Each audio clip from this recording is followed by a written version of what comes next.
Every culture shift starts the same way. One person doing something different and one person choosing to follow. But here's the tension. Finger pointing is easy and growth isn't. So what flips that switch? Well, in this episode, we're talking about the moment everything starts to change, when one person leads differently and that follower decides to follow. Join us. Welcome to the QBQ podcast. I'm so grateful that you've joined us. I have with me longtime fan and user of QBQ, Debbie Slocum, and I'm so excited to introduce you to her. And actually, Debbie, why don't you share with our listeners what your experience with QBQ has been? Sure. For a very long time, I was the director of human resources overseeing the entire Americas for Husqvarna construction products. I was introduced to QBQ. I'm retired now. Ooh. I retired and I do some consulting. I'm enjoying being a grandma and traveling around the U.S. We do a lot of road trips. But QBQ is a big part of my life, the culture at Husqvarna. I read the book in 2002. I had a friend who gave it to me and I read it and I thought it was great. It was simple, to the point, and I could use it in my personal life. For 2003, 2004 came along at work. We went through a lot of changes. We had a lot of acquisitions. Our company was sold. And I thought, wow, everybody else can use this.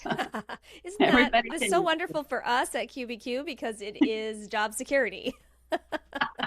So in my mind, I was looking for training, how everyone could handle all this change. Yeah. And so I picked up the phone and I think I emailed your dad, John Miller. I emailed John and either I got a call back or I called him and he answered. And he said, wow, you probably think I'm either really not famous or I'm really, really good. And I said, well, I'm just glad you answered. So that started the journey. I had a leadership group at that time. They were like, yeah, that's great. Everybody else needs that. So I was a lone wolf out there. I think that started probably in 2004 or 5. Have you ever seen there's a video that I used to use called The First Follower Leadership? It was this one shirtless guy out there dancing and everybody is out there looking at him like he's a nut until the first follower gets up and starts dancing. And it all of a sudden starts to make it a little bit more acceptable. But there's still two nuts out there dancing. And then the followers, some of his friends over there, and all of a sudden they're dancing. And then one by one, it becomes acceptable. Yeah. So I would say I was the nut out there for a couple of years just doing the QBQ thing. I learned a lot during that time. They would ask, why does the company think we're so bad that we need this? Why does Sweden think we need this? And I'm like, this is me. I'm sharing it with you. Yeah. But then we had an acquisition in 2007 that brought Steve Chamberlain. And he was the next nut that got up and was dancing. And he had friends. Good, he brought very influential friends. And he had a leadership role that could endorse what we were trying to do. So he was the oomph that you needed. He's very charismatic and he gets people to follow. HR can do so much and drive. You can drive it and you can get out there and do it. But we really needed that. We started really doing training in 2007 and 08 and 09. Yep. That's and when I remember it. Yeah. So that's when it really took off. Once you get that third and fourth follower, and all of a sudden, we have a grassroots movement. We started in sales, and then we had the decline in the economy in 8, 9, 10. So was it good to have QBQ at that time during the decline? Had it latched on just enough? Just enough, yes. We started doing the training all through 08, 09. We didn't really see significant, even in 2010, we were doing other things too, along with some sales training, and we had no money, and QBQ was a way for us to continue training. And I think the biggest thing is the repetition. Repetition's about learning, creating the language that we all speak. Definitely by 2010, we had our first ever sales conference, and we were clapping for people that were less than 20% down. That's how bad 08 and 09 was. 2010 was no better. Yeah. But by 2011, that's when we really saw we were up double digits. But what I saw at that sales conference, or what I felt, was the energy. And instead Wow. of operations saying, why can't you sell what we have? We had them asking, what can you sell? Yeah. Sales asking, what do you have, instead Yeah. of, this. So instead of the finger pointing and blame in that season, you had synergy between the teams because you had this framework of a language. Yeah, it felt Yeah. like, I don't know if you ever played sports or been on, even going to a sporting event, Yeah. the team that walks in that has that personal accountability, that presence, that ability, that humility Mm. even, and the teammanship, Hmm. you just feel it, Yeah. and that's what we felt. And we were like, okay, this is going to work. That's awesome. This is going to work. Yeah. You had one woman pushed QBQ for the years prior to that, and then at just the right time, Steve came in Mhm. and gave it the oomph that it needed. Yeah. The timing just worked out perfectly for QBQ to Yeah. really set the stage to help your team. Three things will kill any initiative. One's negative filters, Hmm. which is where QBQ comes in, Yeah. where you create that culture of how can I, what Yeah. can I do? And then no follow up, which QBQ's lent itself to be repetition, the motor of learning. You have to have refreshers. It can't be a one time event. Yep. And then drowning people with new initiatives. Like, Constantly new yeah, there were thing. points in time, like in 13, where we had to take a step back and really look at it and say, okay, we need to go back to the basics. We need Hmm. QBQ, not just refreshers. We need the whole program again. It gives you the fundamentals and the tools at that very basic level. And really good teams, when they're not doing well, they come back to the basics. They go back to the fundamentals. And even just this past year, the Husqvarna team came to me and said, okay, it's one of those times we need to go back to the fundamentals Yeah, because there just comes a time where continuing to keep it alive through language and through maybe having the books around isn't enough anymore. And you have to go back, you have to do the training again and remind absolutely. ourselves of Yeah, what it is and how important it is and what that foundation is so that you can keep absolutely. it alive. I want to go back to something you just said. It was this repetition, and you did that so well at Husqvarna. Thank you. Yeah, really, you are the example of best practices that we tell other clients when they use our license training program and they say, so what do we do next? And we say, well, management has to own this. Yeah. You have to, within your culture and your structure, take the content we have given you and devise ways to keep it alive. What were some ways that you kept the training alive at Husqvarna? Actually, I had a very creative team. What I found when you're just doing the refresher parts is 1 or 2 hours and have something fun in there. They loved the Jeopardy game. Everybody loved that. We did a lot of different kinds of games in that whole.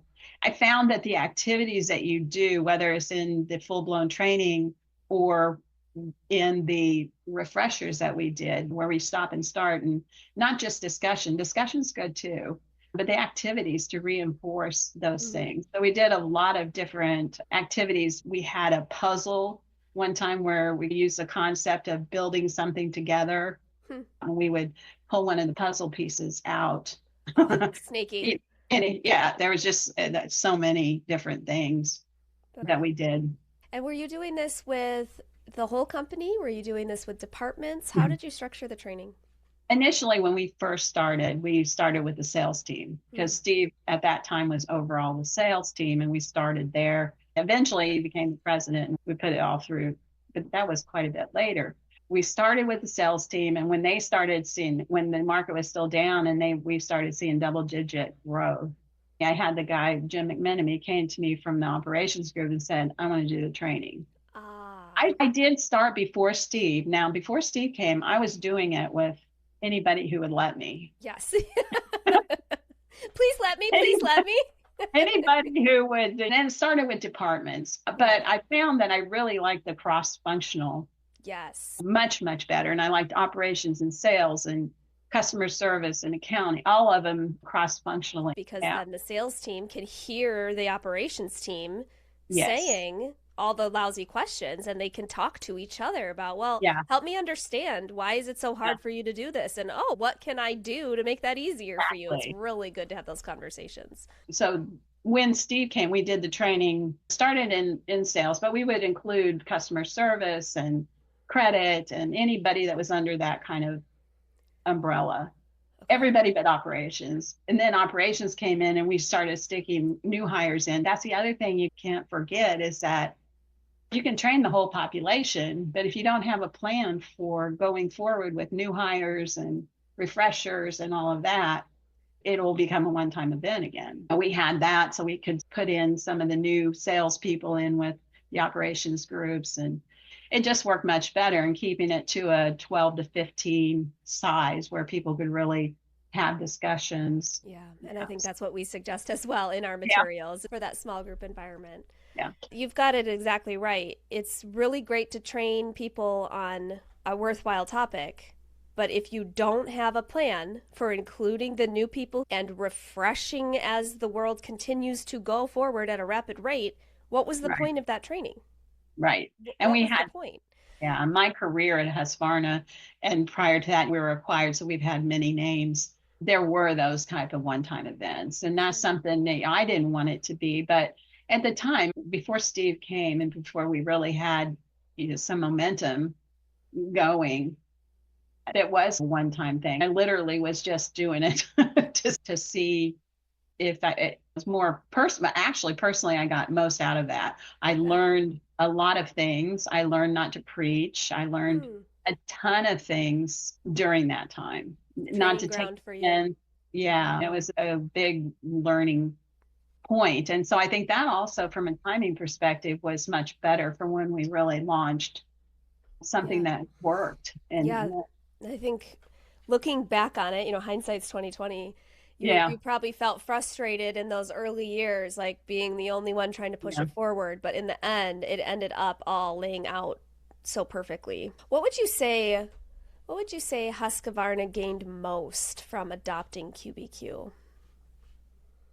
What we gained most was happier, more accountable, successful individuals, employees, which therefore made the company successful. Morale was improved. Which automatically then affects the customers. It affects the results. It affects, in the end, the entire company. And I think that the other thing was that it was a tool that could be used anywhere, not just at work. So I had many employees talk about how really it changed their whole life, not just their work life, and mine included. How did it come home for you? With my kids. I am a control freak.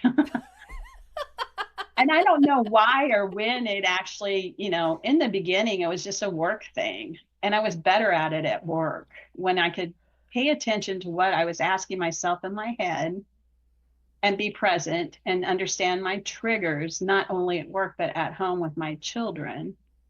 Then I could be much better. Not to say that was easy. That was hard. And I still have a hard time with it. But if I can remember, I can only change me.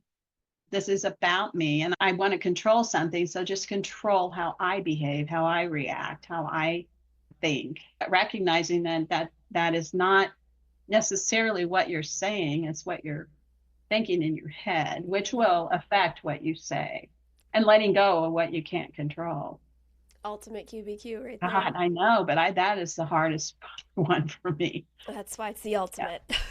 Yeah. Especially with my kids. Every time I did the training, I'd walk out of there, and I did hundreds of trainings, and I was selfish about it. I wanted to do the trainings, and it wasn't, maybe at first it was control and I wanted it done right, but in the end it was because I needed it every single time.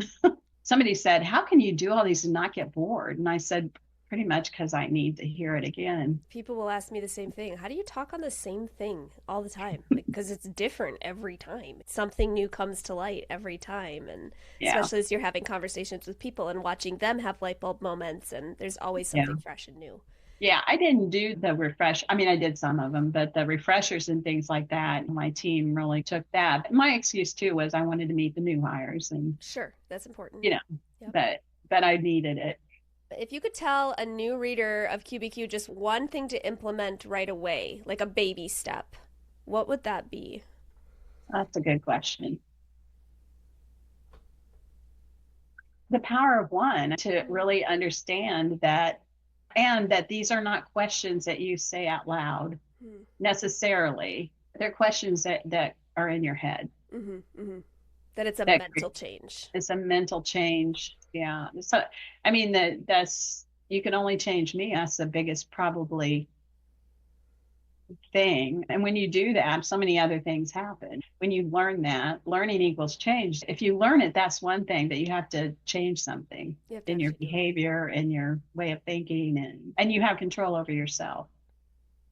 That's the one thing And you do have control it over. only, yes, that is the only thing, unfortunately. Was there a favorite story you had in the book or in the training? There were a couple. I like the one about the ref. Yeah, beat You know, the you ref. got to be good enough to beat the ref. That's powerful. But I also really like the one about the email wars, because you're sitting Yes. there and you said, I don't blame, I don't do this. But then I think he says, have you ever had an email war Yes. where you're hunkered up? Yes. Right. And everybody can relate to that. Yeah, There's so many in of there. course. Those are two off the top of my head. That's fun. Yeah, those are not the normal ones that people point out, so that's fun to hear different ones. Anything else that I haven't asked you that you want to share about the impact QBQ has had on your life? Reading the book is a simple read that if you take control and put some of those things into practice, you will reap the benefits, whether you are at work or you are at home. There are key things that you can remember in it. But again, learning equals change. You have to go out and act. What would you say to a leader within a company, whether they're in HR or somewhere else in the company, who has found QBQ? What would you tell them about how to get others to listen about the value of bringing this into the organization? I would find a follower.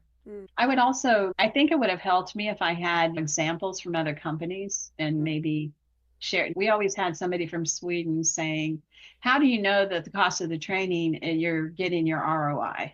Where's Yes. your ROI? We were able to put some stuff together. And so even within my own organization, when they were investigating how to implement, I would go and do a presentation to the executive team and show them what it had done for us. So maybe, I don't know if that's even feasible for someone. If I'd had somebody like that where I had, some information for the CFO or the people wanting the ROI and all that. That's a good question. What were you able to pull together when you were asked for ROI, which is a common question we get? How do I prove with metrics that this makes a difference? We say it's a feeling. There It are no is. numbers. You can't measure it. It's a feeling. So how did you measure it? Well, that is the biggest thing. It is a feeling. But what we could show is a period of time from '08, we could show where, okay, there's double digit growth. We could show them in '08, we were down double digits. In '09, we were down double digits. We started the training there. In 2010, we were, maybe not double digits, but we were still down. 11 and 12, we shot back up. 13, we had a point in time where we saw was the feeling and finger pointing starting up. We weren't doing quite as well as we should. We weren't necessarily always hitting budget. And we said, okay, we need to get back to basics. We need to do the training all over again, not just refreshers. And then we saw 14, 15, 16, double digit growth again. So we could put a bar metric and show that. We could show what different things we had done. Nobody's going to believe that QBQ is the sole thing. We believe that's the root of the success. That's where the culture, the basics, the foundation of the house, the root of the tree, and then the initiatives that you have with it are the watering and the fertilizer all have to be balanced. And we had this whole diagram. Steve built a tree. We had this whole thing. No way. It was actually really cool. But QBQ was our foundation. It was something we could come back to. We had other tools in our bag, the sales strength, predictive index, our personality, those kind of things. And so we could point all that out. So we just put, these are the initiatives and the things that we have in our toolbox that have helped us achieve this success. That's so great. Yeah. That's the ROI. Good job. It is a foundational thing. Is QBQ the only thing that then makes a company successful? No, just like you said, but it is the foundation. Yeah. And then you put other initiatives, other trainings on top of it, but it's that mindset foundation that makes such a difference. When you have a whole team saying, this is how we are going to think. This is the expectation. Yeah. From there, you can build quite a well-oiled machine. Yeah, I did anyway, resorted back to the three things that will kill initiatives, which kill business success, everything. And that's negative filters. And our tool for that is QBQ. And then the follow-up, no follow-up. So having the refreshers, having the repetition, the motor of learning, drowning people with too many things. So we never deviated. There was a point in time when Steve left, the new leader wanted to see something else besides QBQ. So we still did QBQ, but then we had like an element with Cy Wakeman stuff that she did. But that was complicated. I mean, that could be complicated to understand, whereas QBQ is just this basic foundation. And we always used it for our operations side of the business, and any new hires, we did the QBQ for that foundation. Yeah, it is just so simple. That is the beauty of it. Yes, that is the beauty of it. And I think that's what I would say to anybody on the fence about doing it, is the beauty of this is simple. It can be used in everyday walks of your life. And while it's simple and the concept are basic, it's extremely hard to practice unless you put it into action. And you have to remember all the basics of the tool to do that. Be present, understanding when remember stress is a choice, but understanding when you're in that phase, because we tend to resort back to kind of the negative filters and the negative things, asking the IQs. Yeah, it is. So it's easy to revert back to it even when you know the QBQ. The beauty of QBQ is it is such a simple tool that all you have to do is kind of like grasp for it, reach for it mentally, and there it is, and you can start practicing it again, because it's not complicated. It doesn't take a lot of mental effort to remember, okay, how do I use that again? It is so simple. And it just takes that choice in the moment to say, okay. Making better choices in the moment. That was another really good quote. I had the quotes always, I would put them different places. Those visual reminders. That's good. Exactly. Well, I really appreciate you taking your time out of your retirement to join us here. Hey, I got time. I have time. That is the beauty of retirement, I suppose. It's been fun to see you step into this next phase of life, and we've always appreciated your passion for QBQ. So thanks for leading so well in your time at Husqvarna. Thank you. Thank you for having me on, and thank you for your friendship. Yeah. And tell John I appreciate, and Karen, and everything that you guys have done for continuing to march forward with such an important way of life. Yeah, keeping the legacy alive. That's what we're doing. Yeah. Trying anyway. So, well, thank you so much. And that concludes this episode of the QBQ podcast. Thanks for listening in. Thanks so much for listening today. I hope this episode gave you something simple you can put into practice right away. Because real change doesn't come from knowing stuff. It comes from doing.